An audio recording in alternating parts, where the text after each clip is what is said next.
सुंदर अवसर पाकर प्रसन्न मुद्रा में कपिल भगवान को देखा और देवहूति ने उनके चरणों में प्रणाम किया, अपने पुत्र के चरणों में प्रणाम किया देवहूति, क्योंकि देवहूति जानती हैं कि ये साक्षात भगवान है। देवहूति ने कहा कि जिज्ञासयाहम प्रस्य नमामि सद्धर्म विदाम वरिष्ठम। हे भगवान, आप परम पुरुष हैं और आपके चरणों में मैं प्रणाम करती हूँ। आप कृपा करके मुझे तत्व ज्ञान प्रदान करें जिससे मेरा मोह नष्ट हो और मैं भी परम कल्याण को प्राप्त कर सकूं। फिर तो देवहूति की प्रार्थना पर कपिल भगवान ने अपनी माँ को उपदेश किया। ये भागवत का प्रसंग, इसका नाम है कपिलोपाख्यान। कई अध्याय में कपिल भगवान ने अपनी माँ देवहूति को ज्ञान विज्ञान का उपदेश किया है। अब ये उपदेश तो बहुत बड़ा है, लेकिन इसका सार केवल आप जान लें। इसका सार क्या है? सर्वप्रथम कपिल भगवान ने कहा, मां, दुख की आत्यंतिक निवृत्ति ही जीव का परम लक्ष्य है, वो जाने चाहे न जाने। हम जो भी कुछ करते हैं जीवन में दुख की निवृत्ति के लिए ही करते हैं। भले अज्ञान में कुछ करते हैं, लेकिन उसका भी उद्देश्य एक ही होता है, दुख की निवृत्ति और आनंद की प्राप्ति। आप धन क्यों कमाते हैं? तो बोले धन कमाएंगे तो हम भूखे नहीं रहेंगे, हम गरीब नहीं रहेंगे, हमारा दुख दूर हो जाएगा, हम सुखी हो जाएंगे। तो धन क्यों कमा रहे हैं? बोले दुख दूर करने के लिए। सोते क्यों हैं? बोले शरीर में दुख है, थकावट है, सो जाएंगे तो थकावट दूर हो जाएगी, दुख दूर करने के लिए। संसार की जितनी क्रियाएं होती हैं उसके मूल में उद्देश्य क्या है? दुख की निवृत्ति। हम शत्रु से लड़ाई भी लड़ते हैं तो उसका उद्देश्य यही होता है, दुख की निवृत्ति। ये शत्रु हमको दुख देगा, हम इसको पहले खत्म कर दें, हमारे दुख की निवृत्ति हो जाए। तो संसार की जितनी क्रिया है उन समस्त क्रियाओं का मूल उद्देश्य है दुख की निवृत्ति, बस, और दूसरा कोई उद्देश्य ही नहीं। लेकिन एक दुख से हम निवृत्त होते हैं, दूसरा दुख प्रकट हो जाता है और हमारी वो क्रिया, उतनी मेहनत फिर बेकार चली जाती, फिर नए सिरे से दुख को दूर करने के लिए परेशान होते हैं और यही हम करते रह जाते हैं। तो दुख की निवृत्ति तो होती है, लेकिन आत्यंतिक निवृत्ति नहीं होती। आत्यंतिक निवृत्ति क्या है? आत्यंतिक निवृत्ति का मतलब है कि एक बार दुख खत्म हो तो फिर कभी दुख ना हो। इसका नाम है दुख की आत्यंतिक निवृत्ति। ये कैसे हो? इसी पर विचार किया कपिल भगवान ने। कपिल भगवान कहते हैं, अत्यंतोपरतिर यत्र दुःखस्य, दुख की आत्यंतिक निवृत्ति हो जाए। इसके लिए जीव को योग करना चाहिए। योग आध्यात्मिक पुंसाम मतो निःश्रेयसाय। अपने मन को, चित्त को भगवान के चरणों में लगा दो, इसी का नाम योग है। ये भक्ति से लग जाए तो इसका नाम भक्ति योग। ज्ञान के द्वारा ये कार्य हो जाए तो वो ज्ञान योग। कर्म के द्वारा हो जाए तो उसका नाम कर्म योग। योग का मतलब है जुड़ जाना। क्या जुड़ जाना? बोले हमारा मन, चित्त, बुद्धि भगवान से जुड़ जाए, इसी का नाम योग है। और ये योग अगर हो जाए तो दुख की आत्यंतिक निवृत्ति हो जाती, सारे दुख खत्म। फिर दुख होते हुए भी दुख नहीं रहता। इस आत्यंतिक दुख की निवृत्ति, आध्यात्मिक योग की प्राप्ति कैसे होगी? इसका रास्ता क्या है? तो कपिल भगवान कहते हैं, पहला काम तो ये करना पड़ेगा, कुसंग का त्याग करना पड़ेगा। कुसंग का त्याग करके संतों का संग करना होगा। कपिल भगवान कहते हैं, प्रसंगमजरम पाशम आत्मन कवयो विदु। कुसंग के पास में हम बंधे हैं, उस कुसंग के पास से, उस बंधन से हम मुक्त होकर संतों का संग प्राप्त कर लें तो हमारे दुख की आत्यंतिक निवृत्ति हो जाए। संतों का संग करेंगे तो क्या मिलेगा? कपिल भगवान कहते हैं सएव साधुसु कृतो मोक्ष द्वारम अपावृतम। अगर संतों का संग मिला तो मोक्ष का द्वार खुल जाएगा, मुक्ति का मार्ग तुम्हें प्राप्त हो जाएगा, दुख की निवृत्ति हो जाएगी। फिर प्रश्न हुआ संत कौन, कैसे साधु का संत का संग करें? तो कहते हैं जिसके जीवन में तितिक्षा हो, जिसके हृदय में करुणा हो, जो सबका सुहृद हो, जो अजात शत्रु हो, जिसके जीवन में शांति हो और जो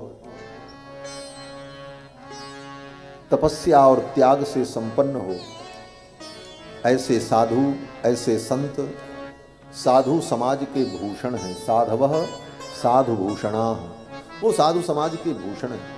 ऐसे संत प्राप्त हो जाएं जीवन में तो मोक्ष का द्वार प्राप्त हो जाए। और उनकी क्या विशेषता हो? कपिल भगवान कहते मयि अनन्य भावेन भक्तिम कुर्वन्ति ये दृढ़ाम।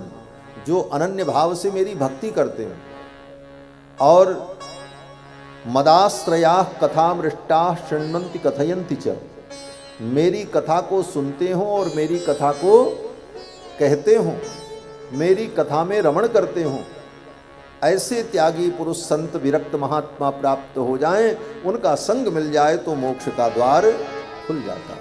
मोक्ष द्वार अपावृतम। वो संत क्या देते हैं? कहते वो संत मेरे चरणों की प्रीति प्रदान कर देते। इसीलिए संत होना बड़ा कठिन है। लाल पीला कपड़ा पहन लेना तो बड़ा सरल है, हम लोग भी ऐसे पहन के घूम रहे हैं दुनिया में। सच्चाई है, सत्य यही है, संत होना बड़ा कठिन है, साधु होना कठिन है। चढ़ना पेड़ खजूर, चढ़े तो चाखे प्रेम रस और गिरे तो चकना। साधु होना बड़ा कठिन है। साधु का मतलब जिसके जीवन में सहनशीलता आ जाए। सहनशीलता नहीं आती, सामने वाला कुछ बोल देता तो बुरा लग जाता है, दुख हो जाता है, क्रोध आ जाता है। बोले अभी साधुता नहीं आई। साधुता तो तब आई जब महाराज किसी के अपकार से हमारे हृदय में कोई दुख न हो, ये साधुता है। और किसी से हमें कोई भय न हो, किसी से हमें ईर्ष्या न हो, किसी से हमारी प्रतिस्पर्धा न हो। आज ये सब देखने को मिलता है, एक की दूसरे से ईर्ष्या है, प्रतिस्पर्धा है, भय है, सब कुछ तो है। इसलिए साधु होना बड़ा कठिन है। गोस्वामी तुलसीदास जी महाराज ने 120 वर्ष की आयु प्राप्त की और जीवन जिया। और गोस्वामी जी महाराज अपने जीवन के अंतिम क्षण में जो अनुभव लिखते हैं उसका नाम है विनय पत्रिका। विनय पत्रिका गोस्वामी तुलसीदास जी के जीवन का संपूर्ण अनुभव है। और उस विनय पत्रिका में गोस्वामी जी महाराज भगवान से प्रार्थना करते हैं कि हे भगवान, क्या मैं कभी साधु बन पाऊंगा? वे पूरा जीवन बीत गया और भगवान से कहते हैं क्या मैं इस जीवन में साधु बन पाऊंगा, मैं संत हो पाऊंगा? कबहू कि हूं यह रहनी रहूंगो, श्री रघुनाथ कृपाल कृपाते साधु स्वभाव गहूंगो। कब रघुनाथ जी की कृपा होगी कि मेरा स्वभाव साधु जैसा हो जाएगा। अर्थात साधु स्वभाव का नाम है, साधु वेश का नाम नहीं है। कबहू की हो यह रहनी रहूंगो, कबहू की हो यह रहनी रहूंगो। श्री रघुनाथ कृपालु कृपाते, श्री रघुनाथ कृपालु कृपाते, साधु स्वभाव कहूँगो, साधु स्वभाव कहूँगो, कबहू की हो यह रहनी रहूँगो, कबहू की हो यह रहनी रहूँगो। यथा लाभ संतों से सदा, यथा लाभ संतों से सदा, सो कछु काहू सो कछु ना चाहोगो, काहू सो कछु ना चाहोगो। परहित निरत निरंतर मन क्रम, परहित निरत निरंतर मन क्रम, बचन नेम निभोगो, बचन नेम निभोगो। कबहू की हो यह रहनी रहूँगो, कबहू की हो यह रहनी रहूँगो, कबहू की हो यह साधु की ये रहनी है। गोस्वामी जी कहते हैं कब वो मेरा स्वभाव होगा किसी से कुछ लेने की इच्छा न रह जाए। अगर किसी से कुछ पाने की इच्छा है, बोले अभी भी साधु नहीं है। किसी से कुछ पाने की इच्छा, इसका मतलब अभी साधुता नहीं आई। श्री गदाधर भट्ट की कथा है भक्तमाल जी में। राजा ढेर सारा उपहार लेकर के मिलने आया और श्री गदाधर भट्ट जी अपने भगवान की स्वयं सेवा करते, झाड़ू लगाते थे, पोछा लगाते थे, बर्तन मलते। पोछा लगा रहे थे, उसी समय राजा आ गया ढेर सारा उपहार लेकर। और जब उपहार लेकर के आया तो शिष्य ने आकर के कहा, महाराज जी जल्दी से हाथ धो करके आप गद्दी पर बैठ जाइए, राजा जजमान आया। आप गद्दी पर बैठ जाएंगे तो माल चढ़ाएगा, दक्षिणा मिलेगी।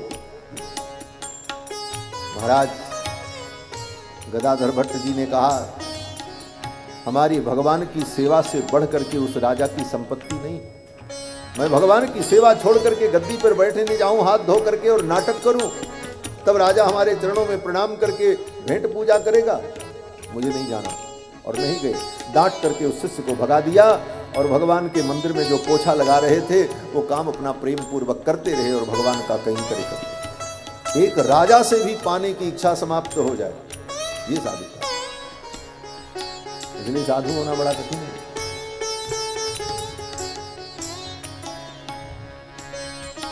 श्री हरिदास जी का चरित्र देखो भक्तमाल में। अकबर दरवाजे पर आया, अगर उसका स्वागत कर देते, उसे प्रसन्न कर देते तो अकबर क्या न दे देता, लेकिन वो द्वार पर खड़ा खड़ा लौट गया, उससे बात तक नहीं की। वहां नृपति द्वार ठाढ़े रहे, दर्शन आशा जासुकी। नृपति द्वार ठाढ़े रहे, दर्शन आशा जासुकी। नृपति द्वार ठाढ़े रहे, दर्शन आशा जासुकी। आसुधीर उद्योत करे, रसिक छाप हरिदास की। आसुधीर उद्योत करे, रसिक छाप हरिदास की। श्री हरिदास जी महाराज जिन्होंने बांके बिहारी जी को प्रकट किया, वृंदावन में जाते हैं बांके बिहारी जी का दर्शन करते। ऐसे ही थोड़ी बांके बिहारी जी मिले थे। अगर राजा की चापलूसी करते तो धन तो मिलता, लेकिन बांके बिहारी न मिलते। बांके बिहारी तो तब मिलते हैं जब दुनिया की आशा छूट जाए। आशा एक राम जी से, दूजी आशा छोड़। ये साधुता। कपिल भगवान कहते हैं, मां ऐसे संत मिल जाएं जीवन में तो वो मेरे चरणों की भक्ति प्रदान कर देते हैं। और भक्ति आ गई तो भक्त फिर कुछ चाहता ही नहीं। भगवान कहते हैं ऐसे भक्तों को मैं अपना वैकुंठ देने को तैयार होता हूं, फिर भी वे भक्त वैकुंठ भी नहीं चाहते। दीयमानम न गृह्णन्ति, मेरे देने पर भी वो मुक्ति को स्वीकार नहीं करते। जिस मुक्ति को सायुज्य सामीप्य सालोक्य, इन मुक्तियों के लिए बड़े बड़े तपस्वी तपस्या करते हैं, लेकिन जो मेरे प्रेमी भक्त हैं वो कहते हैं महाराज हमको मुक्ति नहीं चाहिए। अच्छा तो भुक्ति ले लो, धन ले लो, बोले ये भी नहीं चाहिए। निर्वाण पद ले लो, बोले ये भी नहीं चाहिए। अर्थ न धर्म न काम रुचि गति न चाहो निर्वाण, जन्म जन्म रति राम पद यह वरदान नान। ये भक्ति की काम। कपिल भगवान ने कहा मां अब मैं तुमको तत्व का लक्षण बताता हूं। सांख्य शास्त्र के तत्व का वर्णन करके सुनाया। अब ये विषय दार्शनिकों का विषय है। सांख्य दर्शन में 24 तत्व का जो निरूपण है, 5 ज्ञानेंद्री, 5 कर्मेंद्री, 5 तन्मात्राएं, 5 महाभूत, मन बुद्धि चित्त अहंकार और आत्मा, ये 55 तत्वात्मिका जो व्यवस्था है, प्रकृति और पुरुष का संबंध है, इन तत्वों का निरूपण भगवान कपिल ने अपनी मां को सुनाया है। आगे कपिल भगवान कहते हैं मां मेरे चरणों की भक्ति करने वाले व्यक्ति को कुछ सावधानियां भी रखनी चाहिए, तब भक्ति में सफलता होती है। वो सावधानी क्या है? बोले ये सुनने लायक विषय, ये आपके काम लायक हो। क्या विषय है? कपिल भगवान कहते हैं मां सबसे पहले तो व्यक्ति को अपने स्वधर्म का पालन करना चाहिए।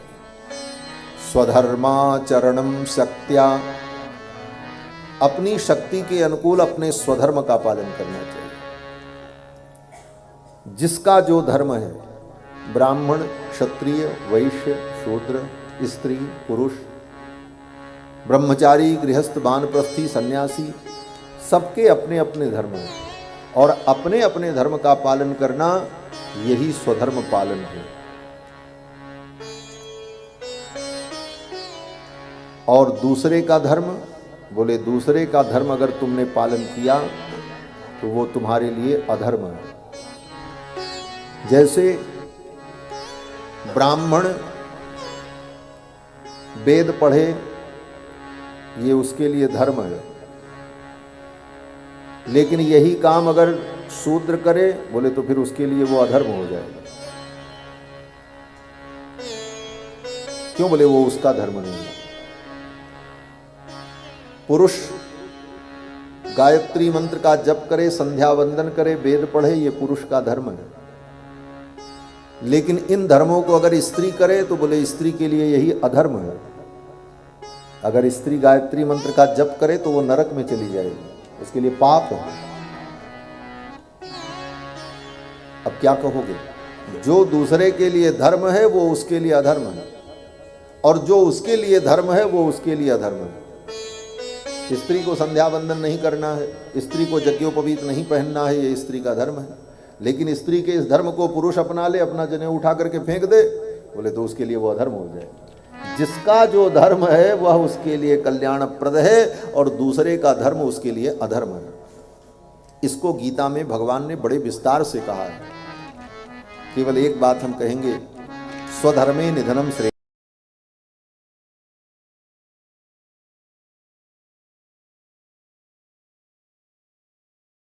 तुम्हारे लिए भयावह है। यही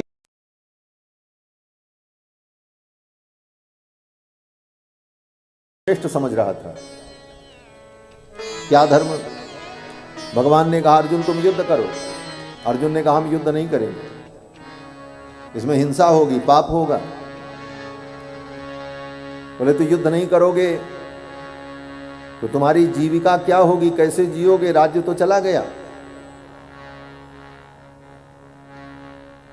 जीवन का साधन क्या होगा?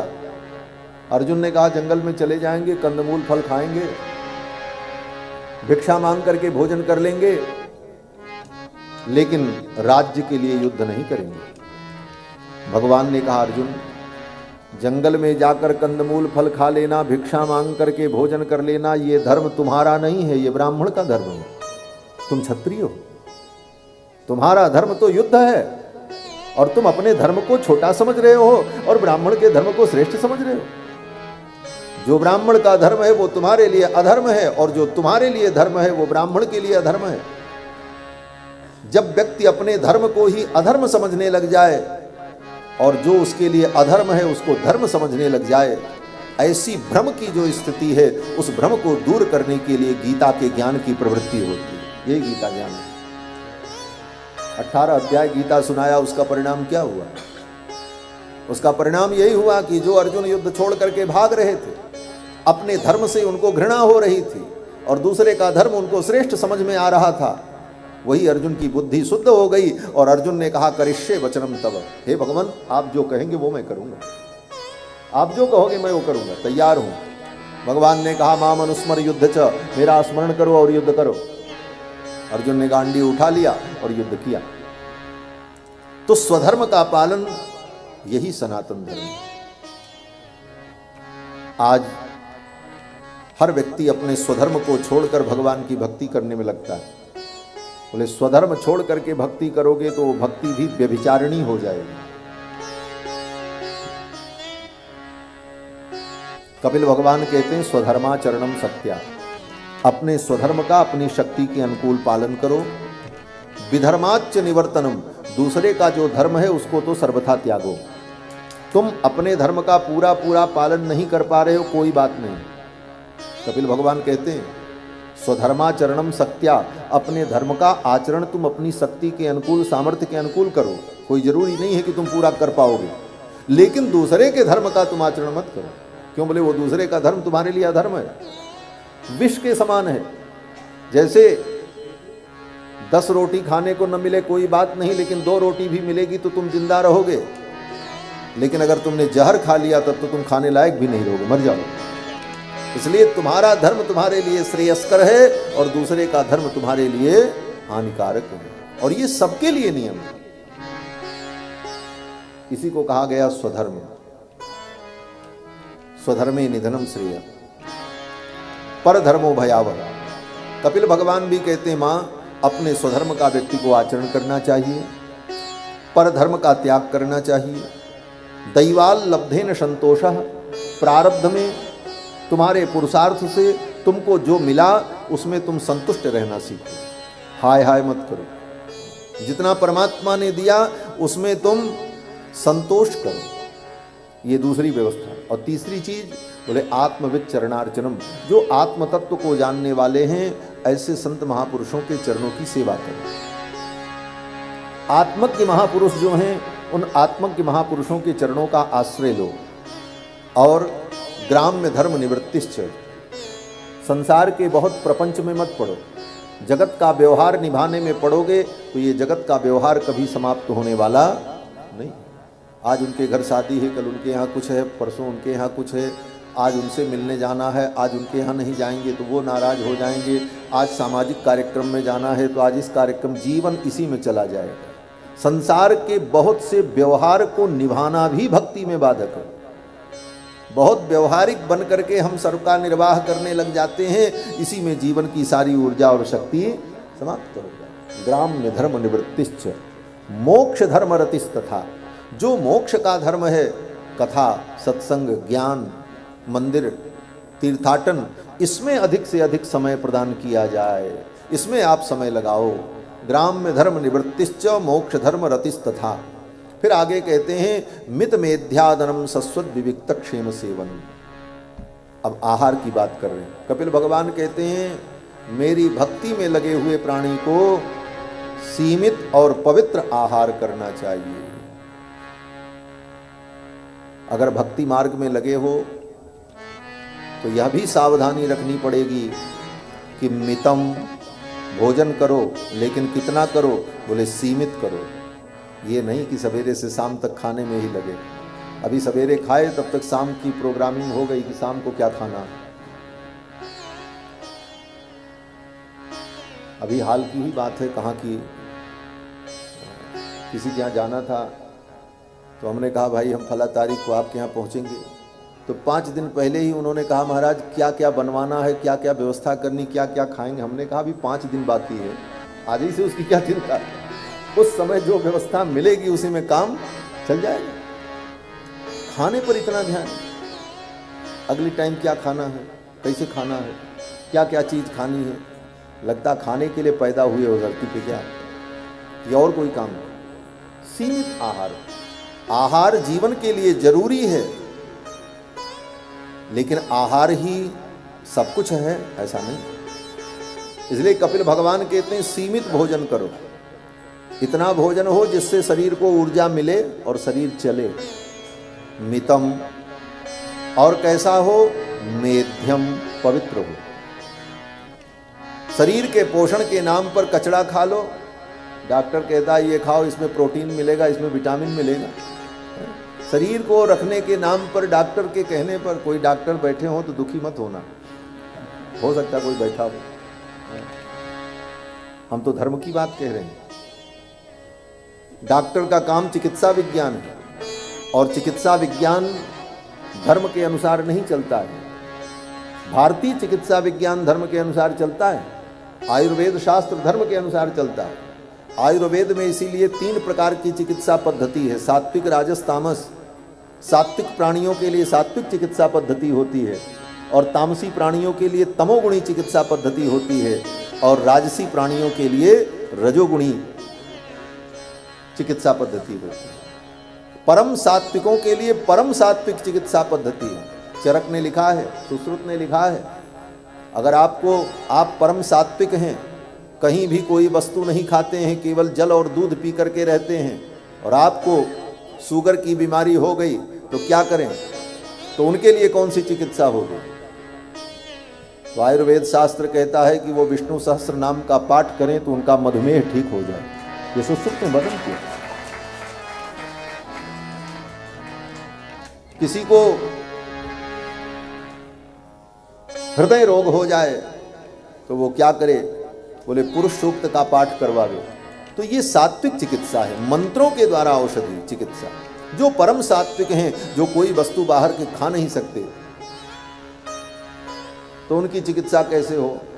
तो चिकित्सा शास्त्र ने, आयुर्वेद ने उनके लिए मांत्रिक चिकित्सा का विधान किया। यह भी एक चिकित्सा है। मैं तो केवल एक उदाहरण दे रहा हूँ, वहाँ बहुत सारे उदाहरण ऐसे हैं, किन किन मंत्रों का जप हो, कौन सा पाठ हो, भगवान के किस नाम का उच्चारण करे, कौन से नाम का निरंतर जप करे, किस रोग की निवृत्ति के लिए। यह भी चिकित्सा है। यहाँ तक आज का चिकित्सा विज्ञान अभी नहीं पहुँचा है। आधुनिक चिकित्सा विज्ञान तो केवल भौतिक शरीर पर ही विचार करता है, वो शरीर की स्वस्थता को ही स्वस्थता मानता है। लेकिन हमारा आयुर्वेद शास्त्र, वो शरीर स्वस्थ हो, मन स्वस्थ हो, चित्त स्वस्थ हो, और मन चित्त शरीर पवित्र हो, इस चिकित्सा पद्धति को स्वीकार करें। तो महाराज भोजन भी कैसा हो, बोले पवित्र हो। पवित्र भोजन हम करें, क्योंकि जैसा भोजन करते हैं वैसा हमारा मन होता है। वेदों में मंत्र है, यो अणियो तन्मनः। जो हम वस्तु खाते हैं उसका जो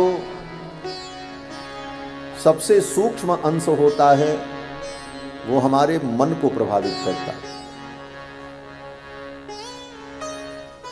इसी को हिंदी में कहा जाता है, जैसा खाए अन्न वैसा होए मन। ये वाक्य बड़ा प्रामाणिक है। वेदों में इसी बात को कहा, यो अणीयस तन्मनः। जो हम खाते हैं उसका जो अत्यंत सूक्ष्म अंश होता है वह हमारे मन को प्रभावित करता है। इसलिए भोजन हम जैसा करेंगे वैसी बुद्धि हो जाएगी। अपवित्र वस्तु खाएंगे तो बुद्धि अपवित्र, और जिस व्यक्ति का अन्न खाएंगे वो व्यक्ति जैसा होगा वैसी बुद्धि हो जाएगी। बोले महाराज खाने से बुद्धि बदल जाती, बोले हाँ, इसीलिए तो खिलाया जाता है। ऑफिस में कोई काम करवाना हो और काम न हो रहा हो आपके अनुकूल, तो आप खिलाओ तो काम हो जाता है। क्यों, बोले आपका अन्न खाते ही आप जैसी बुद्धि उसकी हो जाती है, फिर वो आपके अनुकूल काम करने लगता है। क्यों? बोले आपका खाया इसलिए आपके जैसी उसकी बुद्धि हो गई। तो जिसका अन्न खाओगे, जिस प्रकार का प्राणी होगा, वैसी ही बुद्धि हो जाए।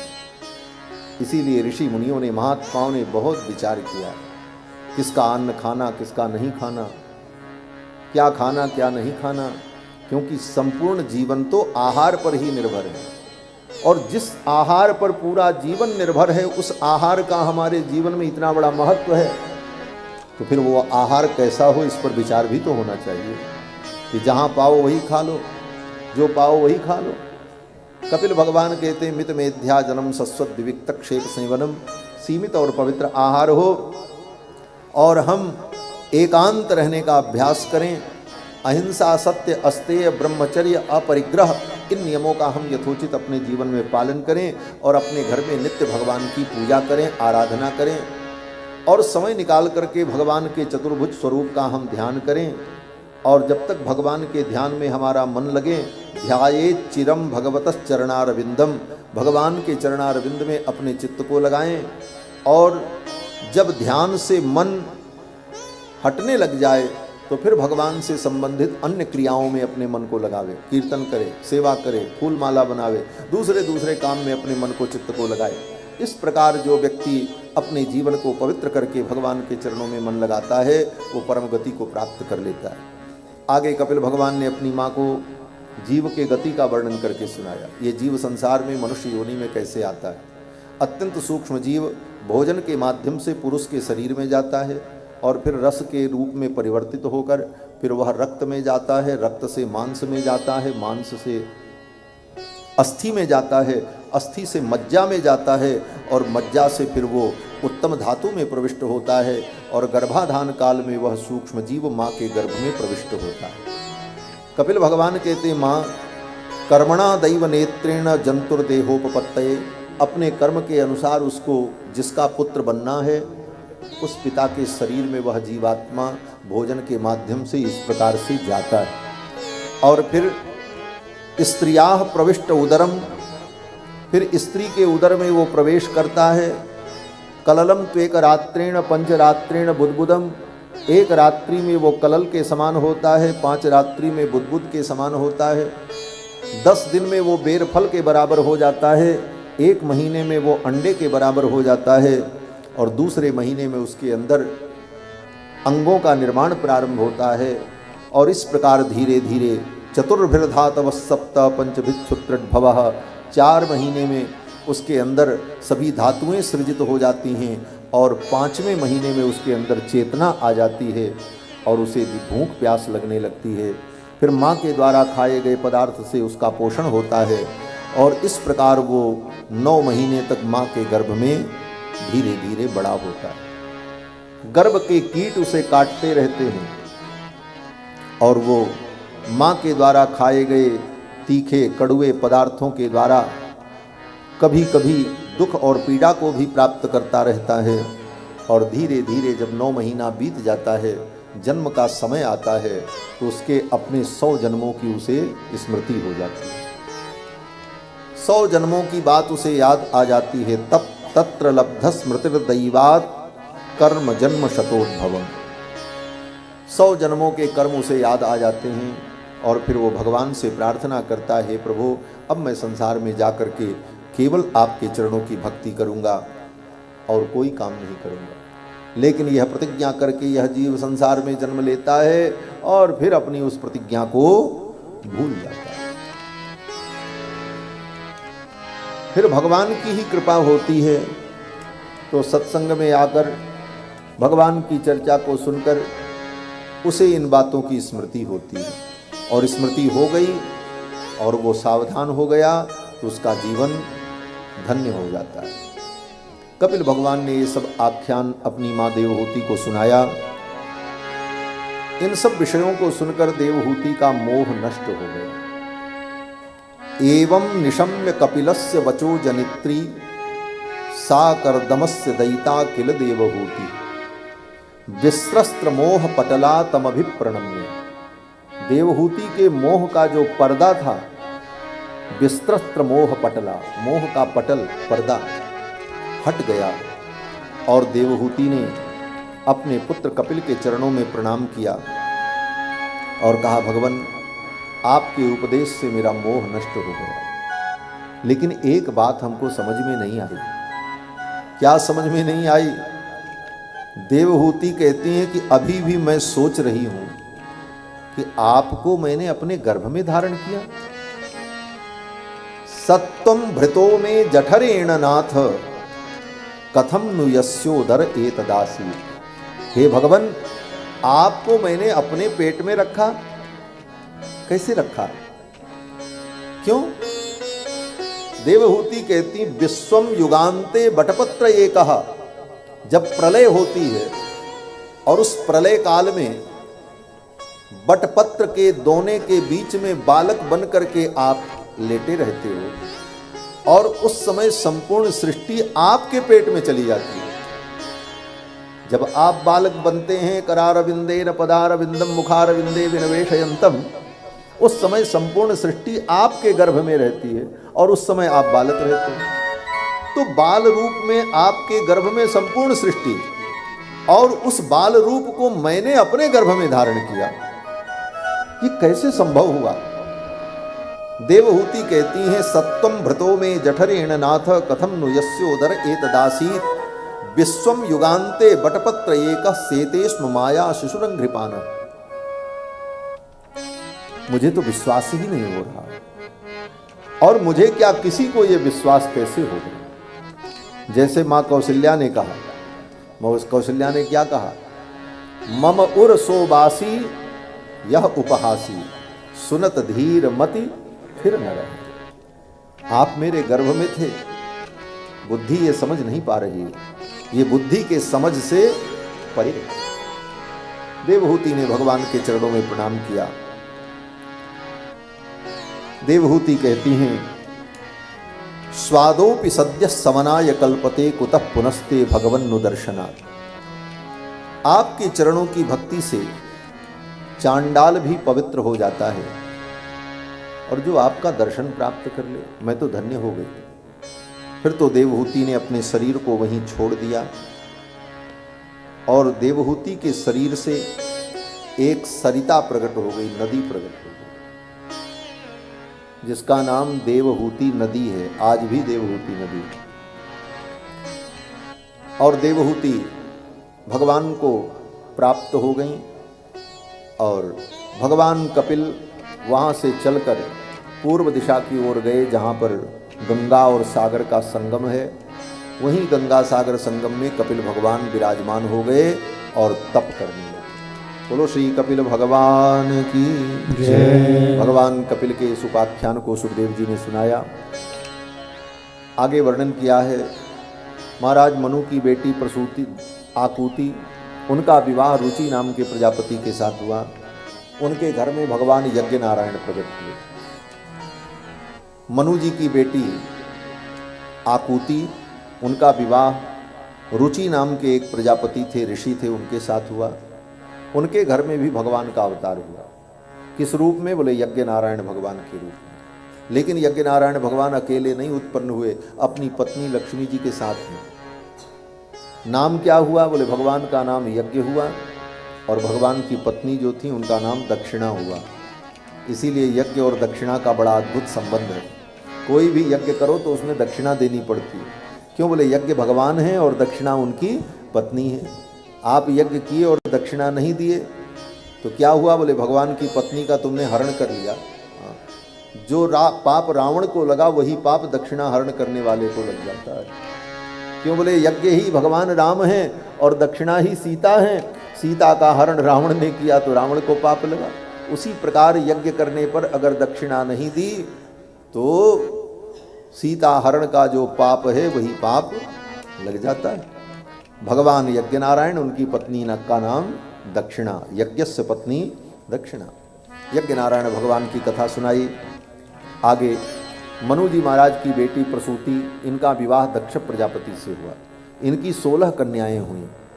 प्रसूति की 16 कन्या हुई और इन 16 कन्याओं में 13 कन्याओं का विवाह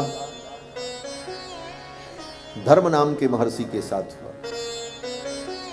और एक कन्या का विवाह अग्नि के साथ एक कन्या का विवाह पितर के साथ और एक कन्या का विवाह भगवान शंकर के साथ हुआ, जिनका नाम सती था। ये 13 कन्या जो धर्म नाम के महर्षि को ब्याही गई, उन्हीं 13 कन्याओं में एक कन्या थी मूर्ति, धर्म महर्षि की पत्नी मूर्ति। उन्हीं के गर्भ से भगवान नर नारायण प्रकट हुए, जिनको बद्री नारायण भगवान कहते हैं। बोलो श्री बद्री नारायण भगवान की जय।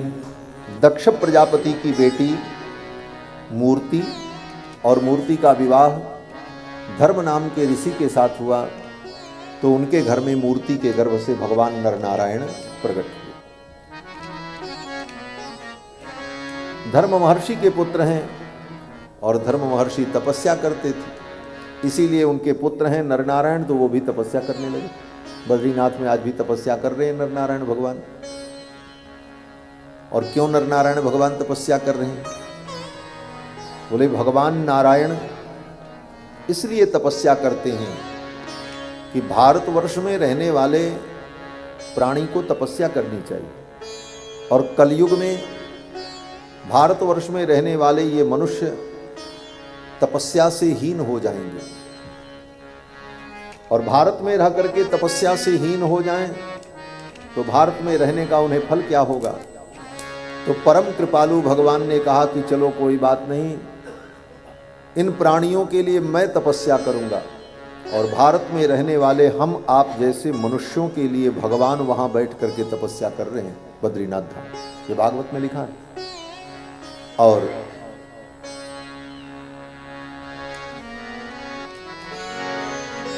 तपस्या भगवान कर रहे हैं, फल हमको कैसे मिलेगा? तो भगवान ने कहा तपस्या हम करेंगे, जो व्यक्ति अपने जीवन में एक बार कम से कम यहाँ आकर मेरे धाम में मेरा दर्शन और पूजन कर लेगा, उसको तपस्या का फल प्राप्त हो जाएगा। इसीलिए नियम है, अपने जीवन में और कोई यात्रा करो न करो, लेकिन जीवन में एक बार बद्रीनाथ धाम जा करके बद्री विशाल भगवान को प्रणाम करके जरूर आना चाहिए, तभी तपस्या का फल प्राप्त होगा। महाराज दक्ष प्रजापति की 16 कन्याओं में सबसे छोटी जो थी, उनका नाम सती था। उनका विवाह शंकर जी के साथ हुआ। विदुर जी ने पूछा मैत्रेय जी से, ये कथा मैत्रेय जी विदुर जी को सुना है। विदुर जी ने कहा सती का विवाह भगवान शंकर से हुआ, और भगवान शंकर तो दक्ष प्रजापति के दामाद हुए, कंवर जी हुए, और दामाद तो बड़ा प्यारा होता है। ये ससुर दामाद में लड़ाई क्यों हो गई? इसका क्या कारण था? जब विदुर जी ने पूछा तो मैत्रेय जी ने विस्तार से सुनाया कि दक्ष प्रजापति जब प्रजापतियों के अध्यक्ष हो गए तो दक्ष प्रजापति को अभिमान आ गया। पद प्रतिष्ठा मिलने पर व्यक्ति को अभिमान आ जाता है। गोस्वामी तुलसीदास जी महाराज कहते हैं, नहीं को अस जन्मा जग माही, और प्रभुता पाई जाई मद नहीं। इस दुनिया में कोई ऐसा पैदा ही नहीं हुआ जिसे प्रभुता मिले और अहंकार न हो। बड़ा कठिन है महाराज बचना। नहीं को अस जन्मा जग माही, प्रभुता पाई जाई मद। दक्ष प्रजापति को भी मद हो गया, और उस मद में उन्होंने भगवान शंकर का अनादर कर दिया। सभा लगी थी, सभा में भगवान शंकर आए थे। दक्ष प्रजापति पहुंचे, भगवान शंकर अपने आसन से उठ करके खड़े नहीं हुए। बस इसी बात को लेकर के दक्ष प्रजापति ने भगवान शंकर को बहुत कटु वचन कहा। ये अघोरी, चिता की भस्म लगाने वाला, भूत प्रेतों के साथ रहने वाला, ये पाखंडी। दक्ष प्रजापति ने भगवान शंकर के लिए अनेक अपशब्द कहे। यहां तक कहा दक्ष प्रजापति ने कि देखो, है तो मेरा दामाद, मैं इसके पिता के समान हूं, और ये मेरे पुत्र के समान है, और पुत्र और शिष्य समान होता है। इसको मेरा आदर करना चाहिए था, लेकिन इसने मेरा आदर नहीं किया। धृष्ट के समान बैठा रहा, मेरे आने पर उठ करके खड़ा नहीं हुआ। कम से कम इसको ये उपकार मानना चाहिए। बोले क्या उपकार? दक्ष प्रजापति ने कहा मैंने अपनी बेटी का विवाह कर दिया, ये कम उपकार है?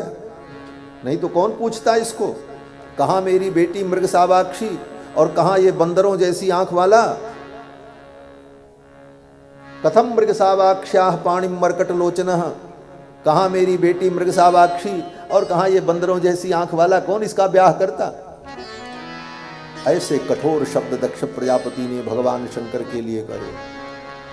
भगवान शंकर तो कुछ नहीं बोले, दक्ष प्रजापति ने शाप दे दिया भगवान शंकर को।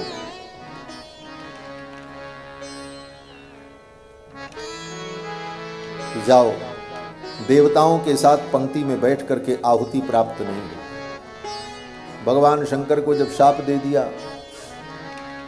तो भगवान शंकर के गणों ने दक्ष प्रजापति को शाप दे दिया, नंदीश्वर ने शाप दिया, जाओ तुम्हारा तत्वबोध नष्ट हो जाए, तत्व ज्ञान नष्ट हो जाए। फिर तो दक्ष प्रजापति के गणों ने भगवान शंकर के गणों को शाप दिया, जाओ तुम भक्षा भक्ष खाने वाले हो जाओ। फिर तो भगवान शंकर के गणों ने दक्ष प्रजापति के गणों को शाप दिया। उत्तर प्रति उत्तर होने लगा। भगवान शंकर ने देखा अब यहाँ रुकना ठीक नहीं, अब चलो यहाँ से, नहीं बात बढ़ जाएगी। होता क्या है, बोले नेता तो भाषण देकर के निकल जाते हैं, अनुयायियों का झगड़ा चलता रहता है। नेता तो गाड़ी में बैठे चले गए, अब उनके दल के लोग आपस में लड़ते रहते। वही स्थिति थी। दक्ष प्रजापति को जो करना था वो कह दिया, कर दिया, लेकिन यहां तो उत्तर प्रति उत्तर जब होने लगा तो भगवान शंकर उठ करके चल पड़े, उनके गण भी उनके साथ चले गए। दक्ष प्रजापति ने भगवान शंकर का अनादर करने के विचार से वाजपेय यज्ञ का आयोजन किया और उस वाजपेय यज्ञ में सबको निमंत्रण दिया।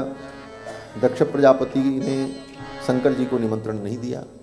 देवता लोग विमान में बैठ करके जा रहे थे, सती जी ने देखा कैलाश के ऊपर से सब विमान जा रहे थे। इस कथा का वर्णन तुलसीदास जी महाराज ने रामायण में बड़े विस्तार से किया। सती बिलोके व्योम विमाना, जात चले सुंदर विधि नाना।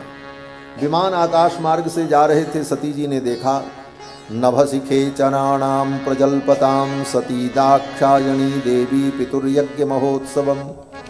पिता के यज्ञ महोत्सव में जाते हुए देवताओं को देखा। सती जी ने पूछा भगवान शंकर से, देवता कहाँ जा रहे हैं। भगवान शंकर ने कहा आकाश है, आकाश में विमान जाते रहते हैं, कहाँ जा रहे हैं जाने दो, आप तो कथा सुनो। भगवान शंकर कथा सुना रहे। सती जी ने कहा कथा तो आप रोज सुनाओगे, लेकिन ये विमान चले जाएंगे, आप बताओ ये विमान कहाँ जा रहे हैं। भगवान शंकर ने कहा देवी आप तो कथा सुनो। सती जी ने कहा नहीं महाराज, ये विमान कहाँ जा रहे हैं आप हमको बताओ। भगवान शंकर को दुख हुआ, कथा छोड़ करके इनका मन विमान में गया, अब इनका कल्याण नहीं हुआ। कथा से जो अपने मन को बाहर ले जाता है, कथा के विषय को छोड़ करके अन्य विषयों में अपनी बुद्धि को ले जाता है या उस विषय में वार्ता करता है, विचार करता है, उसका कल्याण नहीं होता। एक दो नहीं अनेक उदाहरण हैं। पंचवटी में भगवान सीता जी को कथा सुना रहे थे, लक्ष्मण जी भी बैठे थे। सीता जी को पुराणों की धर्म की चर्चा सुना रहे थे। तब तक मारीच मृग आ गया। सीता जी ने कहा प्रभु देखो देखो ये सोने का मृग। भगवान श्री राम ने कहा देवी आप तो कथा सुनो। बोले नहीं नहीं ऐसा मृग हमने देखा नहीं, आप इस मृग को पकड़ करके ले आओ। भगवान ने कहा अयोध्या की समृद्धि, अयोध्या का राजकोष, सोना चांदी सब छोड़ करके आए, अब इस मृग के लिए मैं भागूं। सीता जी ने कहा नहीं ये मृग बहुत सुंदर है, आप इसे ले आओ। पालिबे योग मंजु मृग, अगर ये जिंदा मिल जाएगा तो मैं इसको पालूंगी। भगवान ने मन में सोचा कथा छोड़ करके इनका मन मृग में गया, सोने के मृग में गया। तो ठीक है, सोने के मृग में ज़्यादा से ज़्यादा 25 किलो 50 किलो सोना होगा, चलो तुमको सोने की लंका में ही हम बैठा देते हैं। और उसी मृग के चक्कर में जानकी जी को लंका जाना पड़ा। चारों तरफ सोना है, सोने की धरती, सोने की दीवार, सोने का छत, सब कुछ सोने का। लेकिन उस सोने की लंका में सीता जी को सोने का मौका नहीं मिला। 8 महीने तक नींद नहीं आई। जिस सोने की लंका में बड़े बड़े सोने वाले थे महाराज, 6-6 महीना सोने वाले भी थे, वहां कुंभकर्ण 6 महीने सोता था, लेकिन उस लंका में सीता जी को नींद नहीं आई। भगवान ने अपने आप से दूर कर दिया। तो कथा को छोड़कर अगर अपने मन को कोई इधर उधर भटकाता है तो कथा में विघ्न करने का जो दोष है उसका परिणाम यही होता है। ये हम इसलिए बता रहे हैं कि कथा में एक दूसरे से बात मत करो, फोन ऑन चलाना बंद कर दो, चुपचाप बैठ करके कथा सुनो। हम तो डांट करके कथा सुनाने वाले हैं, जबरदस्ती सुनाने वाले हैं। क्यों? बोले इसमें आपका कल्याण है। कथा तो बस आज तो 3 दिन बीत ही गए, अब तो 4 ही दिन बचे हैं? दिन बीतते देर लगता है, बाकी तो सारे काम रोज करते रहोगे, कथा रोज नहीं होगी। सीता जी ने कथा का त्याग किया, कथा से मन को हटाया और दूसरी चर्चा की। परिणाम क्या हुआ? सीता जी को लंका जाना पड़ा। पार्वती वो सती जी को कथा सुना रहे थे भगवान शंकर। सती ने कहा ये विमान कहाँ जा रहे हैं? भगवान शंकर ने कहा इनका परिणाम अच्छा नहीं हुआ। और परिणाम अच्छा नहीं हुआ। सती अपने पिता के यज्ञ में गई और परिणाम वहां उनको शरीर त्याग देना पड़ा। शरीर को त्याग दिया। अपमान सह न सकी और सती ने अपने शरीर को योग अग्नि में जला दिया। लेकिन मरते समय सती जी ने भगवान हरि से क्या मांगा? सती मरत हरिसन बर मांगा, जन्म जन्म से उपद अनुराग। तेहि कारण हिम गिर गृह जाई, जन्मी पार्वती तनु पाई। फिर वही सती पार्वती बनकर के हिमालय की बेटी बनकर के प्रकट हुई और फिर उनका विवाह भगवान शंकर के साथ हुआ। इधर सती ने जब अपने शरीर को त्याग दिया, भगवान शंकर को पता चला, नारद जी ने आकर के बता दिया। नारद जी सबसे बड़े संवाददाता हैं महाराज। कौन सा संवाद कहाँ पहुँचाना है ये काम नारद जी को बहुत अच्छे से मालूम है। नारद जी आए और नारद जी ने आकर के भगवान शंकर को सब कुछ बता दिया। फिर तो भगवान शंकर को क्रोध आया और भगवान शंकर ने अपनी एक जटा ऐसे पकड़ी और उखाड़ करके उस जटा को भूमि पर पटका। उस जटा के अंदर से एक भयानक पुरुष प्रकट हुआ और उस पुरुष ने भगवान शंकर के चरणों में प्रणाम किया और कहा, तम किम करोमीति गृणंत माहो। हे भगवान, मेरे लिए क्या आज्ञा है, मैं क्या करूं? भगवान शंकर ने कहा, जाओ जाकर के दक्ष प्रजापति को उसके यज्ञ के सहित समाप्त कर दो। ये कौन थे? बोले भगवान शंकर के गण वीरभद्र जटा से प्रकट हुए, बड़े पराक्रमी थे महाराज। कराल दृष्टो जलदग्नि मूर्धजक कपाल माली विविधोद्यतायुध। अस्त्र शस्त्र लेकर के वीरभद्र चल पड़े और यज्ञ कुंड में यज्ञ स्थल पर पहुंचे। भगदड़ मच गई, किसी को भागने का मौका नहीं मिला। जितने देवता थे उनको पकड़ लिया शंकर जी के गणों ने। भग नाम के देवता को नंदीश्वर ने पकड़ लिया, चंडीस ने पूषा नाम के देवता को पकड़ लिया, वीरभद्र ने जजमान को पकड़ लिया और जो मणिमान थे उन्होंने भृगु जी को पकड़ लिया। भृगु जी यज्ञाचार्य थे, यज्ञ करा रहे थे और सबकी पिटाई हुई महाराज। भृगु जी की दाढ़ी नोच ली। हाँ, भग नाम के देवता की आंख फोड़ दी, पूषा नाम के देवता का दांत तोड़ दिया शंकर जी के गणों ने, यज्ञ के जो अध्वर्यु थे उनका हाथ तोड़ दिया। जजमान जो थे उन जजमान को दक्ष प्रजापति को पटक कर उनके सिर को ऐंठ कर तोड़ करके निकाल लिया, अलग कर लिया वीरभद्र ने और उठा करके यज्ञ कुंड में डाल दिया। यज्ञ विध्वंस हो गया और फिर भगवान शंकर के गणों ने उस यज्ञ में आग लगा दी। तद्देव यजनम दग्ध्वा प्रातिष्ठत गुह्यकालयम। यज्ञशाला में आग लगा करके देवता लोग, वो भगवान शंकर के गण कैलाश के लिए चले गए। बाद में फिर तो ब्रह्मादिक देवता आए और शंकर जी की स्तुति की। भगवान शंकर ने कहा इन सबको ठीक करो।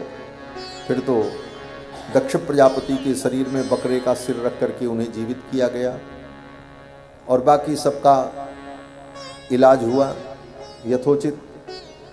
देवता लोग आए, सब चीज़ का समाधान किया और इधर दक्ष प्रजापति उनका सिर बकरे का हो गया था, तो दक्ष प्रजापति ने अपना शरीर वो छोड़ दिया और फिर वो प्रचेता के पुत्र बन करके प्रकट हुए और फिर पंचजन की बेटी अस्किनी से उनका विवाह हुआ और उनसे 60 कन्याएं उत्पन्न हुई, जिसमें से 27 कन्या चंद्रमा को ब्याही गई, जो नक्षत्र कहलाते हैं। अश्वनी, भरणी, कृतिका, रोहिणी, मृगशिरा, ये नक्षत्र, ये सब चंद्रमा की जो पत्नियां हैं, ये दक्ष प्रजापति की बेटी हैं। और बाकी कई बेटियां अलग अलग ब्याही गईं और जो शेष बची थीं 13 कन्याएं, वो सब महर्षि कश्यप को ब्याही गईं, जिनसे ये संपूर्ण सृष्टि व्याप्त हो गई।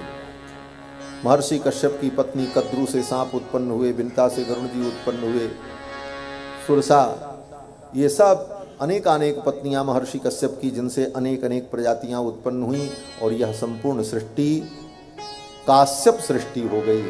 इसीलिए कहा जाता है सर्वाह काश्यपाह प्रजा, संपूर्ण प्रजा कश्यप की संतान मानी जाती है। ये सब कथा सुखदेव जी ने राजा परीक्षित को सुनाया। फिर मनु जी महाराज के पुत्र प्रियव्रत और उत्तानपाद, मनु जी के पुत्र जो उत्तानपाद हैं, उनके वंश का वर्णन सुनाया। महाराज उत्तानपाद बड़े धर्मात्मा, उन्हीं के पुत्र श्री ध्रुव जी महाराज हुए, जिन्होंने 5 महीने की कठिन तपस्या में भगवान का साक्षात्कार किया। देवर्षि नारद के द्वारा उन्हें मंत्रोपदेश प्राप्त हुआ और वृंदावन में जमुना के तट पर जाकर ध्रुव जी ने तप किया। ये तप की प्रवृत्ति जो ध्रुव जी की हुई, वह स्वाभाविक नहीं थी, अपितु अपमान जन्य थी। सौतेली माँ ने अपमान कर दिया। ध्रुव जी अपनी पिता की गोद में बैठने जा रहे थे, सौतेली माँ बगल में बैठी थी, उसने हाथ पकड़ करके खींचा और कहा कि नपुत्र निपतेर धृष्टम भवाना रूढ़मर्हति, तुम पिता की गोद में इनके सिंहासन पर नहीं बैठ सकती। ध्रुव जी ने पूछा क्यों? बोले तुम मेरे पुत्र नहीं हो, जब मेरी कोख से पैदा होगे तब तुम इस सिंहासन पर बैठने के अधिकारी हो। ध्रुव जी ने कहा तो भाई मैं क्या करूं? सौतेली माँ ने कहा जाओ जाकर के तपस्या करो और भगवान नारायण प्रसन्न हो जाएं तो उनसे वरदान मांगना कि मेरा अगला जन्म सुरुचि के गर्भ से हो, तब तुम्हें ये अधिकार प्राप्त होगा। ध्रुव जी को ये बात बड़ी बुरी लगी और ध्रुव जी ने अपने माँ के चरणों में जाकर के रुदन किया। उनकी माँ सुनीति ने कहा बेटा, भगवान की कृपा से जीव को सब कुछ प्राप्त हो सकता है, तुम भगवान का भजन करो। और ध्रुव जी अपनी माँ के कहने पर तपस्या करने के लिए चल पड़े। 5 वर्ष के ध्रुव जी तप करने के लिए जब निकले तो भगवान ने नारद जी को भेजा। नारद जी ने आकर के रास्ते में ध्रुव जी को समझाया, तपस्या की विधि बताई और मंत्र दीक्षा दे दी। मंत्र दीक्षा में 12 मंत्र ओम नमो भगवते वासुदेवाय, इसी मंत्र का उपदेश किया और कहा जाओ इसी मंत्र का जप करो। जमुना की बालू से भगवान की मूर्ति की कल्पना कर लेना और जो वस्तु मिले उसी से पूजा कर लेना और कंदमूल फल समर्पण करके भोग लगा करके फिर इस मंत्र का जप करना। ध्रुव जी आए जमुना के तट पर, मधुबन में, वृंदावन में, और जैसे जैसे नारद जी ने बताया था उसी विधि से भगवान की उपासना करने लगे। गुरु के वचन में विश्वास हो तो उसे सिद्धि की प्राप्ति शीघ्र हो जाती है, और गुरु जी ने जितना कहा उसमें विश्वास नहीं, अपनी बुद्धि लगाया, बोले तब अब काम देर में होगा, लेकिन अब उतने जल्दी नहीं होगा। गुरु के वचन प्रतीत न जेही, जिसको अपने गुरु के वचन में प्रतीति नहीं, गुरु के वचन प्रतीत न जेही, गुरु के वचन प्रतीत न जेही, सपने हो सुगम न सुख सिद्धि तेगी, सपने हो सुगम न सुख सिद्धि लेगी, सपने हो सुगम न सुख सिद्धि तेगी, सपने हो सुगम न सुख सिद्धि देहि। गुरु के वचन प्रतीत न जेहि। गुरु के वचन प्रतीत न जेहि। तुलसीदास जी महाराज कहते हैं, गुरु के वचन प्रतीत न जेहि, सपने हु सुगम न सुख सिद्धि तेहि। सपने में भी उसको सुख नहीं मिलेगा और सिद्धि नहीं मिलेगी। इसलिए सबसे पहला काम गुरु के वचन में प्रतीति हो, विश्वास हो। गुरु जी ने जो कह दिया उस लकीर के फकीर बन जाओ, सिद्धि मिल जाएगी, कल्याण हो जाएगा। और अपनी बुद्धि लगाई कि थोड़ा इसमें हम परिवर्तन कर लें, इसको ऐसे करें, बोले तब फिर सब गड़बड़ हो जाता। जैसे जैसे नारद जी ने कहा था ध्रुव जी ने वैसे वैसे ही किया और परिणाम बोले 5 महीने में ध्रुव जी को अखंड समाधि लग गई। पहले महीने में तो 3-3 दिन तक की समाधि लगती थी, तीसरे दिन समाधि छूटती थी। त्रिरात्रांते कपित्थभद्रासन। दूसरे महीने में 6-6 दिन तक की समाधि लगने लगी। तीसरे महीने में 9 दिन की समाधि लगने लगी, 9 दिन तक समाधि लगी रहती। और इसके बाद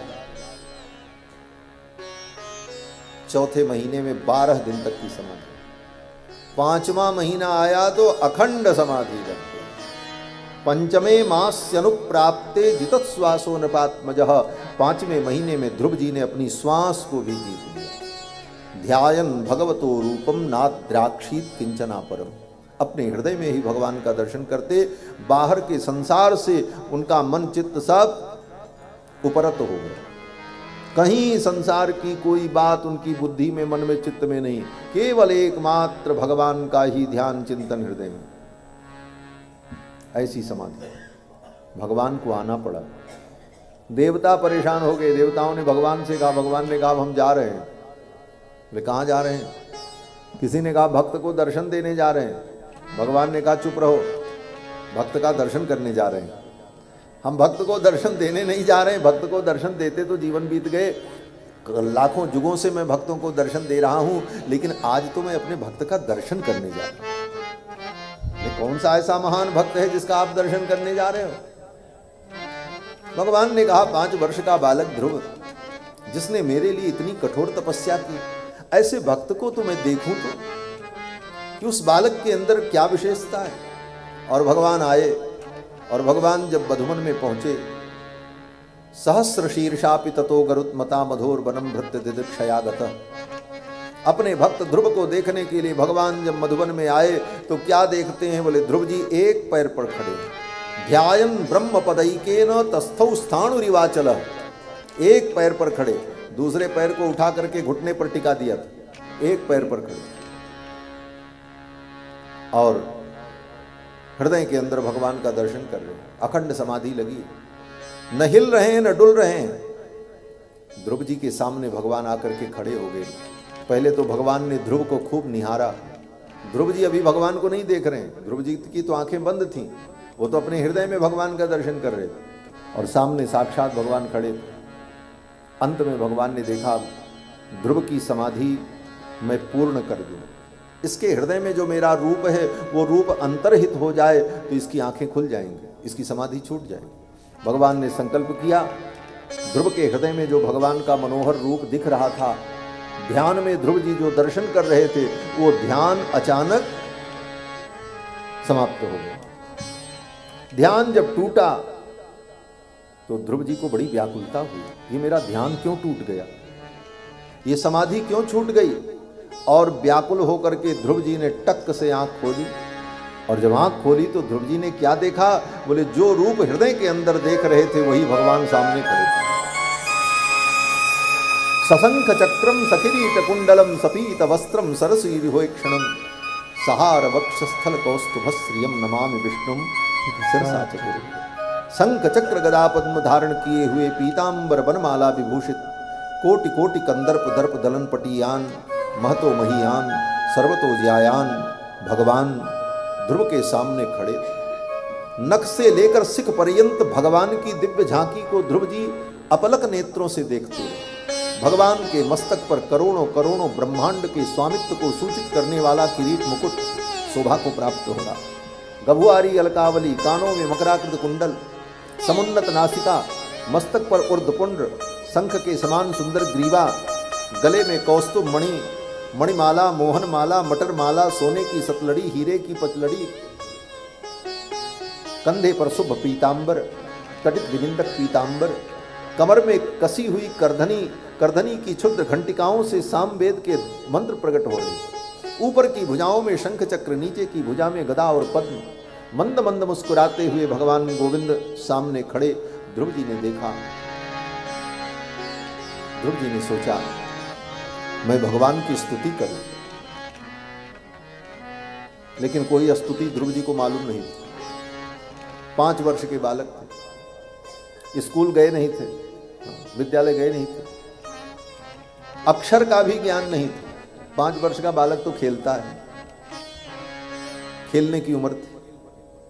और गुरु जी ने जो बताया था केवल मंत्र याद कराया था, विधि बता दी थी, कोई स्तुति मालूम नहीं थी। ध्रुव जी ने सोचा मैं भगवान की स्तुति कैसे करूं। भगवान समझ गए ये ध्रुव मेरी स्तुति करना चाहता, और भगवान ने अपने ज्ञानमय शंख को ध्रुव के गाल पर ऐसे सटा दिया। हाथ में शंख लिए हुए थे भगवान, अपने शंख को ध्रुव जी ने के गाल पर जब भगवान ने ऐसे सटाया, उसी समय ध्रुव को 4 वेद 6 शास्त्र समस्त विद्याएं प्राप्त हो गई। पढ़ना नहीं पड़ा। सुखदेव जी कहते हैं, कृतांजलिम ब्रह्ममयेन कंबुना पस्पर्श बालम कृपया कपोले। अपने कंबु को, कंबु माने शंख, उस शंख को भगवान ने जब ध्रुव के कपोल पर सटाया, सवई तदैव प्रतिपादिताम गिरम दैवीम परिज्ञात परात्म निर्णय। समस्त ज्ञान प्राप्त हो गया ध्रुव जी को उसी क्षण, पढ़ना नहीं पड़ा। 4 वेद 6 शास्त्र समस्त विद्याएं ध्रुव के हृदय में प्रकाशित हो गई। भगवान का जो शंख है वो ज्ञान का स्वरूप है। उस शंख के स्पर्श से समस्त विद्याएं प्राप्त हो। फिर तो ध्रुव जी ने भगवान की बड़ी सुंदर स्तुति की। योऽन्तः प्रविश्य मम वाचमिमां प्रसुप्तां संजीवयत्यखिल शक्तिधर स्वधाम्ना अन्यास्त हस्त चरण श्रवण त्वगादीन प्राणान नमो भगवते पुरुषाय तुभ्यम। ध्रुव जी ने जो स्तुति की है उसके बड़े विलक्षण भाव हैं। ध्रुव जी ने कहा, हे प्रभु, आपने मेरे अंतःकरण में प्रविष्ट होकर मेरे प्रसुप्त ज्ञान को जागृत कर दिया, मेरे अंग प्रत्यंग को आपने सुंदर और स्वस्थ बना दिया। ये सब कह करके ध्रुव जी ने भगवान की स्तुति की। भगवान ने कहा, ध्रुव, पिता का उत्तराधिकार तुम्हें प्राप्त होगा, 36,000 वर्ष तुम राज्य करोगे और फिर राज्य को छोड़कर मेरे धाम को तुम प्राप्त करोगे। तुम्हारे लिए मैं एक उत्तम लोक बना दूंगा जिसका नाम ध्रुव लोक होगा, और वहां तुम अनंत काल तक सुख प्राप्त करोगे। ये सब कह करके भगवान विदा हो गए। जब ध्रुव जी के गाल पर भगवान ने शंख का स्पर्श कराया था तो ध्रुव जी को विद्या तो प्राप्त ही हुई, लेकिन जो ध्रुव जी 5 वर्ष के थे वो ध्रुव जी 18 वर्ष के जवान हो गए। उनके अंग प्रत्यंग भी विकसित हो गए। अन्यास्त हस्त चरण श्रवण त्वगादीन प्राणान नमो भगवते पुरुषाय तुभ्यम। क्यों? बोले अब यहाँ से जाने के बाद इनको तुरंत राजा बनना है, क्योंकि राजा बनने के लिए तपस्या की, पिता का उत्तराधिकार प्राप्त हो। तो 5 वर्ष का बच्चा राजा बनेगा तो कैसा लगेगा? अरे राजा के लिए राजा जैसा शरीर भी तो होना चाहिए। इसलिए भगवान ने ध्रुव जी को 18 वर्ष का जुआ बना दिया और ये सब वरदान दे करके भगवान विदा हो गए। जब भगवान विदा हो गए तो ध्रुव जी को बड़ा दुख हुआ। बस यही एक बात कह करके मैं वाणी को विराम दूंगा।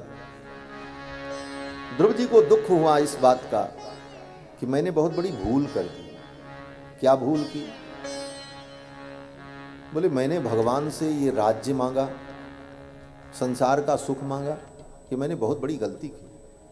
अगर ये मैं न मांगता, मेरे अंदर ये कामना न होती, तो आज भगवान मुझे अपने साथ वैकुंठ लेकर के चले जाते, संसार का बंधन छूट जाता। अब 36,000 वर्ष तक इसी संसार में मुझे रहना पड़ेगा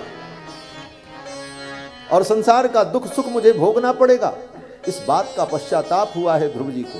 ध्रुव जी कहते हैं अहो बत ममानात्म्यम मंदभाग्यस्य पश्यत, हे संसार के प्राणियों देखो मुझ अभागे को, मैं कितना बड़ा अभागा हूं।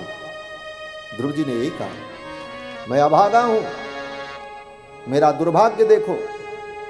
लोगों ने कहा आपका दुर्भाग्य, आपसे बड़ा भाग्यशाली कौन होगा। मनु जैसे पवित्र महापुरुष के वंश में जन्म हुआ, उत्तानपाद जैसे पिता मिले, सुनीति जैसी मां मिली, नारद जी जैसे गुरु मिले, और नारद जी जैसे गुरु मिले। 5 महीने की कठिन तपस्या में भगवान का दर्शन प्राप्त हो गया, 36,000 वर्ष राज्य करने का वरदान मिल गया, और यहां से जाने के बाद वैकुंठ की प्राप्ति होगी, यह भी भगवान ने तय कर दिया। अब इससे बढ़कर के बात क्या हो सकती है, इससे भी ज्यादा कोई लाभ होता है दुनिया में। यहां भी चकाचक और वहां भी चकाचक। भगवान ने पहले ही कह दिया था पुनि मम धाम पाइयो, जैसे विभीषण जी को कहा था उसी तरह ध्रुव जी को भी कह दिया बाद में मेरे धाम चले आना। तो मोक्ष की भी व्यवस्था, वैकुंठ में भी सीट कंफर्म हो गई, अब क्या चाहिए। लोक में भी 36,000 वर्ष राज्य का वरदान, इससे बड़ी उपलब्धि और क्या हो सकती है। लेकिन नहीं, ध्रुव जी कहते मैं अभागा हूं, मैंने भूल की, मुझसे बहुत बड़ी भूल हुई। अगर मुझे पता होता तो मैं भगवान से कुछ न मांगता, मुझसे बहुत बड़ी गलती हुई। अहो बत ममानात्म्यम मंदभाग्यस्य पश्यत भवच्छिदः पादमूलम गत्वा याचे यदंतवत। जो भगवान संसार के बंधन को काटने वाले हैं, ऐसे भगवान से मैंने संसार का बंधन मांगा, ये मेरा अज्ञान था। यही भागवत का सार है। भागवत सुनने और समझने का यही मतलब है कि भगवान की भक्ति तो आप पहले से ही कर रहे हो, लेकिन अब उस भक्ति में परिमार्जन करो, उसका शोधन करो, भगवान से मांगने की प्रवृत्ति समाप्त करो, भगवान से कुछ मत मांगो, बस भगवान के चरणों में निस्वार्थ प्रेम करो। ध्रुव ने मांगा तो ध्रुव को पश्चाताप करना पड़ा, आपको भी पश्चाताप करना पड़ेगा। आज नहीं कल, कल नहीं परसों, नहीं तो बरसों बाद, नहीं तो अनंत जन्मों बाद पश्चाताप तो होगा। आज नहीं होगा तो कभी होगा। इसलिए भगवान के चरणों में निष्काम भक्ति हो, यही भागवत का उद्देश्य है। भागवत की कथा के विविध चरित्रों के माध्यम से सुखदेव जी यही सुनाते हैं कि भगवान के चरणों में हमारा निष्कारण प्रेम हो। बस ध्रुव जी महाराज आए और 36,000 वर्ष राज्य किया है, फिर अपना राज्य अपने पुत्र को देकर उत्तराखंड चले गए और वहाँ पर भगवान का ध्यान तप किया। और फिर उनके लिए जब विमान आया, ध्रुव जी विमान में बैठने चले, मृत्यु देवता प्रकट हो गए। मृत्यु देवता के मस्तक पर पैर रख करके ध्रुव जी विमान में बैठे और सशरीर ध्रुव जी महाराज भगवान के धाम चले। इस कथा का दूसरा तात्पर्य यह है कि भगवान की कृपा हो तो व्यक्ति मृत्यु को भी जीत लेता है। दुनिया में सब कुछ व्यक्ति प्राप्त कर सकता है, लेकिन मृत्यु से नहीं बच सकता, मरना पड़ेगा। लेकिन अगर भगवान के चरणों की सच्ची भक्ति हो तो मृत्यु को भी जीता जा सकता है। और ध्रुव जी ने मृत्यु को जीत करके दिखाया। सशरीर ध्रुव जी महाराज भगवान के धाम गए, उनको मरना नहीं पड़ा। सशरीर ध्रुव जी को भगवान के धाम की प्राप्ति हुई। मृत्यु के मस्तक पर पैर रख करके विमान में बैठ गए। मृत्योर मूर्धनि पदम दत्वा आरुरोह गृहाद्भुतम। मृत्यु के मस्तक पर पैर रख करके उस अद्भुत लोक में ध्रुव जी ने प्रवेश किया, मृत्यु पर विजय प्राप्त की। और मृत्यु पर विजय आज भी प्राप्त होती है, इस कलयुग में भी। मीराबाई को देखो, मीराबाई का शरीर किसी को नहीं मिला, सशरीर भगवान को प्राप्त हो गई, उनको मरना नहीं पड़ा। कबीर दास जी का शरीर इस संसार में किसी को नहीं मिला, सशरीर वो भगवत धाम को प्राप्त हो गए। तो भगवान की भक्ति के द्वारा व्यक्ति मृत्यु को भी जीत सकता है। इस कथा का यह विशेष सार है।